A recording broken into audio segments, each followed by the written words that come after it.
Good evening আমার প্রিয় বন্ধুরা, কেমন আছো তোমরা সবাই? আশা করছি সবাই খুব ভালো আছো, আমিও ভালো আছি।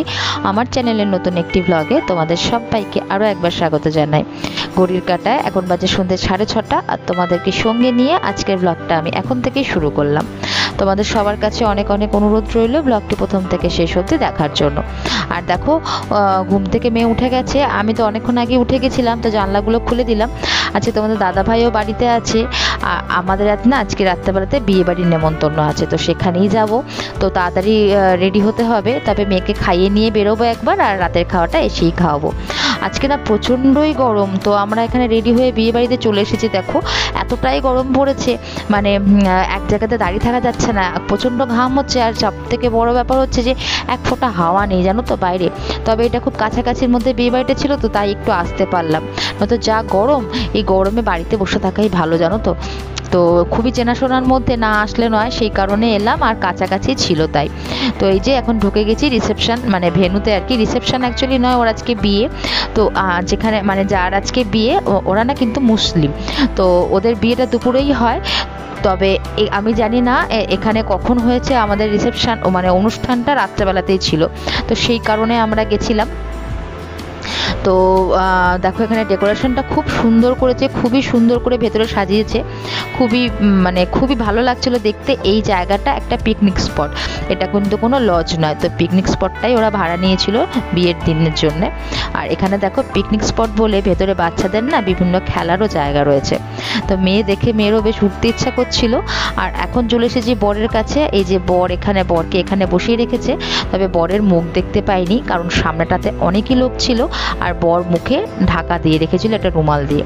হয়তো কোনো নিয়ম হবে, তো সঠিক জানি না। তো চলো ওই বিয়েবাড়িটা তোমাদেরকে একটু ঘুরে ঘুরে দেখিয়ে দিই।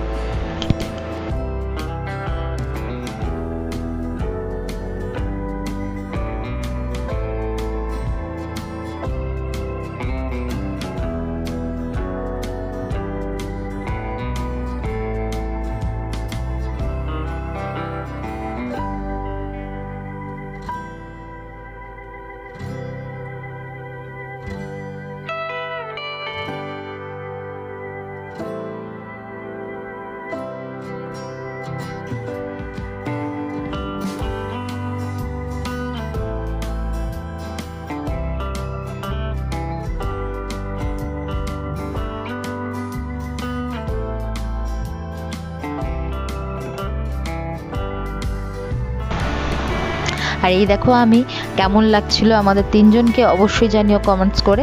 একদম হালকা পাতলা একটা ড্রেস পরেছি। এই যে আমি কুর্তিটা পরেছি না, এই কুর্তিটা তোমাদেরকে বলিনি, এই কুর্তিটা আমার ওই বান্ধবী দিয়েছিল, ওই মিলি আর সব্যসাচী আমার বার্থডেতে দিয়েছিল, তো ওটাই পরেছি। কালারটা ভীষণ মিষ্টি কালার, আর গরমে এইসব কালার পরতে কিন্তু খুবই ভালো লাগে, সেই কারণে ওটা পরেছিলাম, একদম সুতির। আর পরে সত্যি খুবই কমফর্ট ফিল হচ্ছিল, ভাগ্যিস ওটা পরে এসেছিলাম।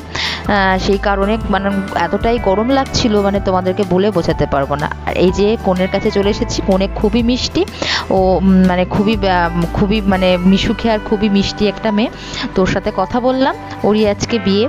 আর এখানে চলে এসেছি তারপর আমরা স্টলে। আর স্টলে দেখো কি অসম্ভব রকমের ভিড়, মানে পরপর অনেকগুলি স্টল ছিল। আইসক্রিমের স্টল ছিল, মকটেলের স্টল ছিল, তারপরে ওই পাশে ছিল fish ball, chicken ball, phuchka, মানে অনেক রকমের স্টল ছিল। আর প্রচণ্ডই ভিড় ছিল স্টলে, প্রচণ্ড রকমের ভিড়।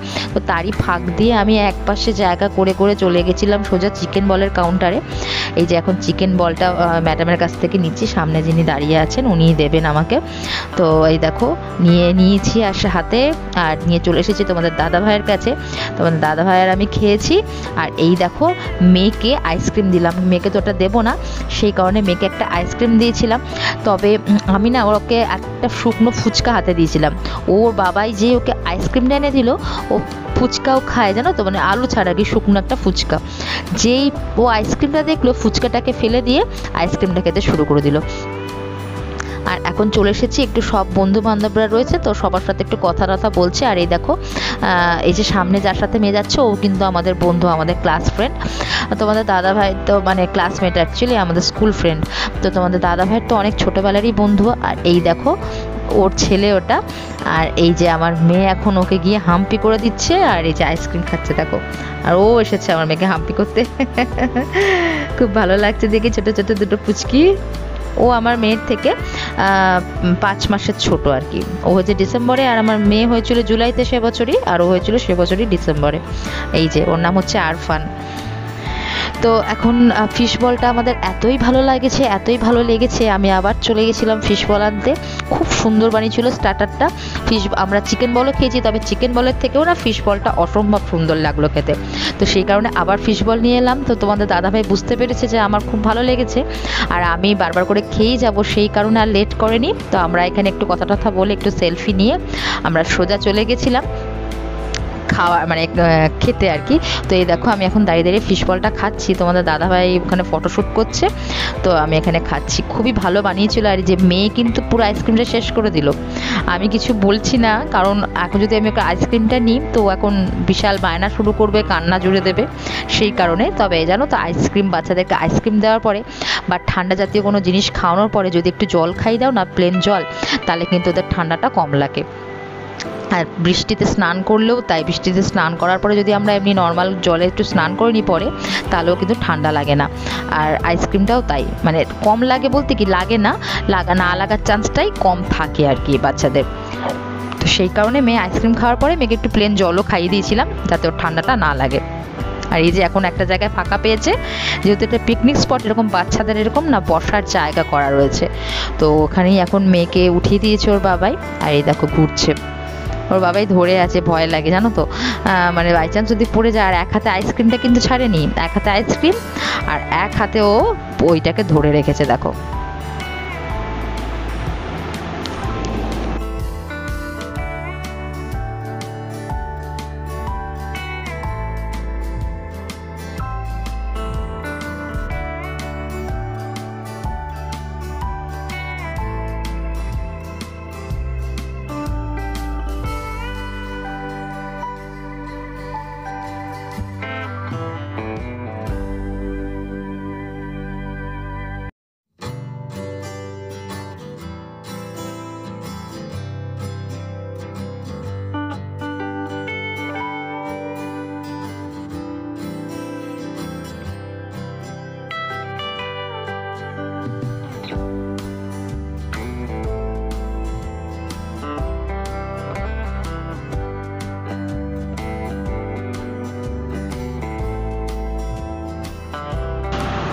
তো এই যে আমরা এখন চলে এসেছি খাবারের এখানে। ওখানে একটা ব্যাচ চলছে অলরেডি। তো প্রচণ্ডই ভিড়, 600 লোক নিমন্ত্রিত ছিল। তো প্রচণ্ডই ভিড়। তো আমরা বাইরেতে দাঁড়িয়ে ওয়েট করছিলাম, বেশিক্ষণ ওয়েট করতে হয়নি যদিও বা। আর এখানে না রান্না হচ্ছে, আমি শুধু যারা রান্না করছে তাদেরকে দেখছি আর ভাবছি যে এই এত গরমে আমরা এমনি দাঁড়াতে পারছি না, আর ওরা কী করে রান্না করছে, সত্যি মানে ভাবা যায় না। করতে তো হবেই, কিছু করার নেই, আমাদেরকেও বাড়িতে করতে হয়, কিন্তু সেটা খুবই সামান্য পরিমাণের জন্য। আর এনারা তো অনেক অনেক রান্না করে না, সেটাই হচ্ছে ব্যাপার। আর এই যে এখন খেতে বসে পড়েছি, মেয়েকেও মাঝখানে বসিয়ে দিয়েছি, আর আমরাও খেতে বসে পড়েছি। তো বেশিক্ষণ আর ওয়েট করবো না, কারণ মেয়েকেও বাড়িতে গিয়ে খাওয়াবো, তো সেই কারণে। তবে রান্নাবান্না খুবই ভালো করেছিল। কি মেনু হয়েছিল তোমাদেরকে দেখাচ্ছি মেনু কার্ডটা। আমি তো বিরিয়ানি খেতে ভীষণই ভালোবাসি। ইদানিং যা গরম পড়েছিল, তাই দোকানে গিয়ে অনেক দিনই বিরিয়ানি খাওয়া হয়নি। তো এখানে বিরিয়ানি দেখে আমি কিন্তু বিশালই খুশি হয়েছিলাম। মানে আমি বিরিয়ানি লাভার, মানে বিরিয়ানির পোকা অ্যাকচুয়ালি বলতে পারো। আর জানো তো, আমার মেয়েও মনে হচ্ছে আমার মতনই বিরিয়ানি ভালোবাসবে। ওকেও দেখলাম বিরিয়ানি খাওয়াচ্ছি, ও বেশ ভালোই বিরিয়ানি খেলো। রসগোল্লা খায় অন্যদিন, কিন্তু আজকে খালি বিরিয়ানির দিকে হাত দিয়ে দেখাচ্ছে। তো অনেকটাই বিরিয়ানি খেয়েছে ও। তো যাই হোক বন্ধুরা, ব্লগটাকে এখানেই শেষ করলাম। দেখা হবে পরের ব্লগে, ততক্ষণের জন্য সবাই ভালো থেকো। টাটা বন্ধুরা।